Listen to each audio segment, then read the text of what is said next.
This is Frank Islam, Chairman and CEO of FI Investment Group and your host of Washington Current Review, where we interview leading voices from business and politics that impact you, the viewer. Today, our guest is Attorney Ken Habber. And welcome to the show, Thank you. Mr. Attorney. Thank you, Frank. I wanted to tell the audience who you are, what's your background, and as I understand, you were a federal prosecutor earlier, and then tell us a little bit about what does Office Inspector General do and the Medicare and medical fraud and so on and so forth. So that's how I want to start our review. Certainly. The United States Attorney's Office is obviously the front line of prosecution in any particular district. The Department of Justice is headquartered in D.C., but the various U.S. Attorney's offices are the people who do the vast bulk of all the prosecution. I was hired at 25, and they gave me my first 4 files and said, this is your first 4 trials in the next 2 weeks. And that's how I learned to prosecute cases. Walked into the courtroom and started trying them. So you work at the Office of the Attorney General over here? At that time, it was the U.S. Attorney's Office in Detroit, which is a hotbed of activity concerning Medicare, fraud, and things like that, although not all things that the government claims is fraud. So you're a ex-federal prosecutor. That's You're correct. now attorney. So you're on the other side of the aisle. That's correct. And in between, I was in the IG's office, the Inspector Well, tell me what General's the office. IG does for our audience. Office Inspector General, what is their responsibility and role? Certainly. The Inspector General of the Department of Health and Human Services has the overall responsibility of oversight for the money spent by the U.S. Department of Health and Human Services. It's a large responsibility. It not only entails investigations into fraud, but it also includes audit. It includes evaluation of the programs and determining how to make the programs more efficient, less susceptible to fraud, more effective. I sound like a PR for the Inspector General's office. I came in 1979. I was there for 4 years, but that was very much at the inception of the Inspector General's office. This is the Medicare, not the Medicaid. The Medicaid is the state, the Medicare is the federal government, correct? The Medicare. This is the Medicare, but the Inspector General's office also is responsible for doling out money to the states for Medicaid and for the investigation of Medicaid fraud. The department itself, CMS, doles out the money, but they dole it out with the Inspector General looking right behind them. And to the make sure it's CMS not stands for the audience? CMS stands for the Center for Medicare Medicaid Services. It used to have a different names about several years. HICFA, that's HICFA. it. That's the one which is located in Baltimore, Maryland. Exactly, the same people, just a different name. Now, you hear a lot of fraud for the Medicares and waste, misuse, and some people say it's close to $500 billion. Is that a true statement? What are the dynamics in here? Well, President Obama said that there's $500 billion because he needed $500 billion for his Obamacare. So therefore, he said there's $500 billion of waste, fraud, and abuse. The question is there really $500 billion of waste, fraud, and abuse? I do not believe there's $500 billion of waste. But there's got to be some money there because of the fact that there are a lot of abuse, and I hear a lot of things, in terms of physicians misrepresenting themselves, they're abusing it, they're misusing it.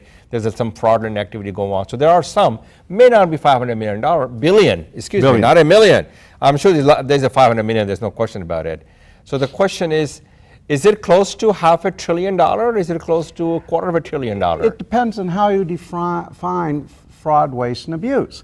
If a doctor, in his opinion, codes something as a level 4 visit, and somebody comes later on and codes it as a level 3, less intensity of problems, and they take all the money back until the doctor goes and proves it before an administrative law judge that it should be at least a level 3, they're now claiming the whole visit to be fraud, and all the money paid they recoup until the doctor takes the time to go through the process. And if the doctor doesn't have attorneys to do this, he could be very hard pressed. We just finished a case where a doctor's office was charged back approximately $500,000. And what they did is they took a sample of the services rendered. The doctor's office basically did half in office and half at nursing homes and hospitals. At nursing homes and hospitals, the nursing homes and hospitals control the records. The Medicare contractor, and I say contractor, not the people in CMS in Baltimore, but it's all contracted out now. And they came and they demanded these records. Well, they didn't have control of these records, the doctor's office. So they said, well, So it wasn't quite $500,000. it wasn't anywhere near $500,000, and on top of it, But remember, you're on the other side of the aisle. Uh-huh. You're no longer associated with OIG, the federal prosecutor. Right. So that's your job, really, to defend the physicians. well, I think we did a very fine job in defending it. I'm looking forward to a very positive result from the administrative law judge. The fact of the matter is, you can be objective and say, yes, this client did a very bad job in his own record keeping, but you can't blame a doctor if the nursing home or if the hospital doesn't keep the records in any organized fashion where it can be produced, because he doesn't control them, he doesn't possess them. I don't consider all the physicians are fraudulent or misuse and abuse the system, but there are some that do, because Certainly. the fact that you hear that in the newspapers and so on and so forth. So if your audience and your physicians, how do you go about complying with this complex federal regulation? What advice do you have for them? What they need to do is get a good healthcare attorney. They can find them. So how they can find them in the How do they yellow reach, pages. Ken, how do they reach you? How do they reach me? I'm located in Boyds, Maryland, and I'm on the internet, though. We got a web presence, Haber's Law. Okay. But there's other good attorneys as well. But what they need is a good attorney who can create a compliance program and give them the proper But advice. it costs money. Yes, it does, but to stay out of trouble, it's worth it. And on top of that, a good attorney will make money for So them. they will navigate it through this complex federal rules and regulations that have, but eventually the customer is going to pay for it. Well, the customer quite often is the government. Well, the customer, Through Medicare. okay, so the Medicare is the government, you're right. And Medicare is ratcheting down the money going to the doctors. And part of it is through the system of audits they have, and they're hoping to squeeze the system to come up with $500 billion. Some of it will be fraud. Recouped? Certainly. Some of it will be recouped, $500 billion, but some of it will be defined as fraud, some of it waste, and some of it abuse. And going back to that initial example, if a doctor codes something as a 4 and somebody comes around afterwards and says it's a level 3 and takes all the money back from the doctor until he goes through the system, and if he doesn't go through the system, it's all now fraud or waste abuse. But if the doctor goes through, then maybe just a portion of it was just a difference of opinion. I wanted to, before I want to talk to you about the Anti-Kickback and the False Claims Act. Certainly. Before I do that, when you go to the doctor, I mean, if just went there for getting a physical or the blood test, they'll give you several other things that you need to do. In some cases, you don't really need to get it done because that's how they make the money. So it's really, there are some abuse of the physicians that have in terms of making more money from a patient in order for them to derive the benefits. The benefits is really, the patient doesn't have to do all these things, but they still do that. So that's the onus on them too as well. There is, but I wanted also, what about all the malpractice going on? That is also a true statement. And So the doctor wants to be proactive Yeah. and have all the tests so that if somebody comes around later on and sues him, he can say, I did test A, B, and C. Okay, so they try to protect themselves. Yes. So let's talk about the False Claims Act, Anti-Kickback Act. Yes. Tell us a little bit about that. What is the statute is Anti-Kickback and what's the False Claims Act is? Well, the False Claims Act applies whenever there's a claim that's not true, or if the certification for the claim is not true, they're certifying that they've complied with all the regulations. So it could become a false claim real quickly, even if the service is done right in terms of the final product, but they didn't go through all the loops and jump all the hoops. So therefore, it's now a false claim. This can result in 3 times the amount paid to the doctor or whoever is claiming the money, plus $11,000 for each claim. Plus, if it was filed under the civil money penalties, which is an administrative process, it could be even more than the $11,000. It changes at various times. I think some of them are up to $50,000 a claim. But the fact of the matter is that it's a very, very draconian function. When I was on the prosecutor side, I thought it was apple pie and peaches. But that was your, oh, is that right? Apple pie and peaches. Apple pie and peaches. But on this side, it's not so apple pie and peaches. So what is it then? It's draconian. It's a draconian. So what's the physician's self-referral law is? I mean, if you go to physicians, I mean, they all work together. They all refer to each other and so on and so forth. That's why they get, some of them get a little bit of kickback and so on and so forth. Those are illegal thing to do, right? That's so tell us a little bit about that, Well, and how do we stop this practice? Certainly. Well, the self-referral law is where the physician is referring to himself, and there's stringent regulations that are required to be complied with in order to be able to do it. And this occurs, you know, when they're ordering tests that they might have ownership in the laboratory that's doing the tests. Even if they do not have the ownership, they have their friend, this is who they send it to. That runs into anti-kickback. And when I was first in the Inspector General's But office... how do you prove something like that? Well, a lot of work, Well, because the physicians are a small circle of friends and the peoples, some kids and family, so they all want to refer to each other. Sure. One of the things you want to do if you're trying to prosecute it is to show that it's not medically necessary, going Okay. back to the medical necessity aspect. And what they would do at times when I was in there is that there are different offices in malls, and literally it was called ping-ponging, where they would send them from one doctor to the other doctor to the other doctor, all at the same time of the day, without even leaving the mall, and without the test being necessary. That tells you a little bit about it, that That's there's a right. fraudulent That's a fraud. activity going on. That's a fraudulent activity. But by the same token, if a doctor has a friend who's a doctor who he thinks very highly of his services, it's natural for him to refer that patient to that doctor. But the crux of it is that it's medically necessary. Now, when it loses medical necessity, then you got yourself ping pong, and you got yourself fraud, you got yourself anti-kickback type of situation. So there's the False Claims Act, there's an anti-kickback statute. What about the civil monetary penalties laws? The civil monetary penalties law is one where they can come in, they can ask for triple damages plus, you know, instead of $11,000, maybe $50,000 for each claim. And I really don't remember what it is currently, but I know some of the claims are subject to $50,000 penalties. But you never see a U.S. district judge, you see an administrative judge.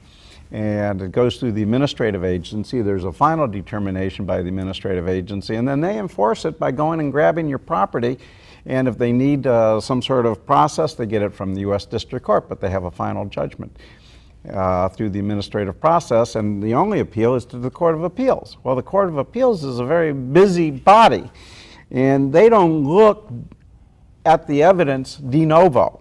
They look at the procedures, they look at the law, but they normally don't look at the evidence de novo. They assume that the fact finders in the agency have made that type of judgment properly.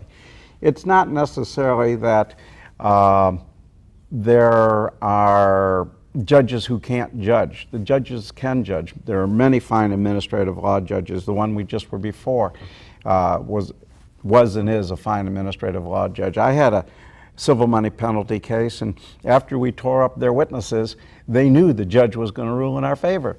And my client had billed erroneously, but what it was his office manager... He did commit... No. He did not commit crime. No, he did not commit a crime. But he did abuse the system. No, there was an accident. There was an accident. An accident.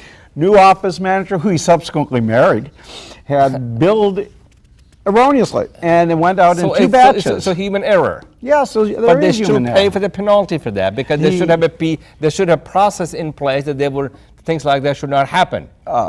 Should, would, could. All of the above. Oh, yeah, but the fact of the matter is he paid it back, and we offered to pay it back beforehand, and after we were done carrying up their witness. They said, is the offer still on the table to pay it back? I said, yeah. You know, he needs time, he needs the payment plan, but he's not contesting they were erroneously done. It's an honest mistake. Honest mistake, and they took the money. And this was the Inspector General's office that took the money. They handled the civil money penalty. So how is this all going to play for the American consumer when it comes to healthcare services? Well, and then I want to talk about Obamacare, also known as the Affordable Health Care Act, and a lot of people talking about it. And Yes. how is it going to change some of these things? Well, this whole thing is going to play out very difficultly for the American people. We're getting an aging population, Yeah. more and more services demanded, and they're trying to squeeze the system. There's not going to be as many people paying into the system because of the aging population. We used to have a pyramid. Which is also true of the Social Security as well. That's correct, but they are not taking $500 billion from Social Security. They took it from Medicare, and this would have been a nice buffer. Well, they haven't taken it yet. They're in the process. I'm not really sure. Well, Congress is working on that to stop it, of course. Okay, okay. I just want to make sure the audience know that they have not taken the money.